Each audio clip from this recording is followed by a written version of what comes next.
J'étais journaliste de radio à Europe 1 et puis j'ai eu la possibilité d'être investi comme candidat aux législatives. Jacques Chirac, que je connaissais depuis longtemps, mais cette histoire est très connue, souhaitait que je fasse de la politique et j'ai voulu que ce soit dans mon département de naissance qui s'est passé. Francis Bécard un jour m'est venu me voir en disant écoute, avec ton parcours, ça peut peut-être servir de repère ou d'exemple, ce serait sympa que tu acceptes d'être parrain. J'en ai été très honoré, j'étais très fier d'être parrain d'une des promotions de l'ESC. Ce qui a guidé mon parcours, c'est la passion. J'ai toujours eu la passion de la politique et j'ai toujours pensé qu'un jour j'en ferais. Et ce qui m'intéresse dans la politique, c'est le sentiment qu'on peut changer les choses, faire des choses, réaliser, agir. Alors c'est vrai que j'ai été parrain d'une promotion de l'ESC3 et ça s'est fait, j'allais dire, assez naturellement parce que j'étais à l'époque vice-président du conseil régional de Champagne-Ardenne. Je connaissais le monde de l'entreprise, je connaissais les grandes écoles parce que j'avais travaillé quand j'étais chez L'Oréal sur le recrutement des jeunes, sur la formation et les relations avec les grandes écoles.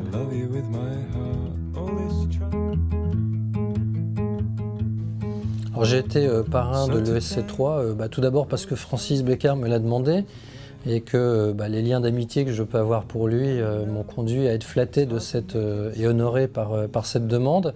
Et puis parce que j'ai une affection particulière pour cette école, parce que c'est une école troyenne bien sûr et que je suis troyen, donc pour moi il est extrêmement important que l'on ait sur Troyes une offre d'enseignement supérieur de qualité et vraiment cette école y répond.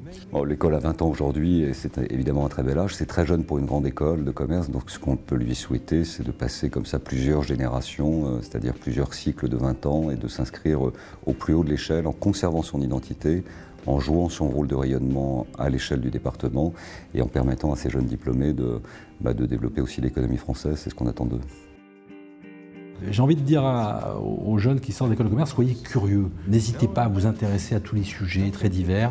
Partez à la découverte du monde, parce que le monde du XXIe siècle est passionnant. Et c'est le plus bel âge de la vie, 20 ans. Je souhaite que cette école vraiment continue à afficher un dynamisme qui est bien supérieur à de nombreuses écoles en France. No one hurts you, nothing could be said anyway.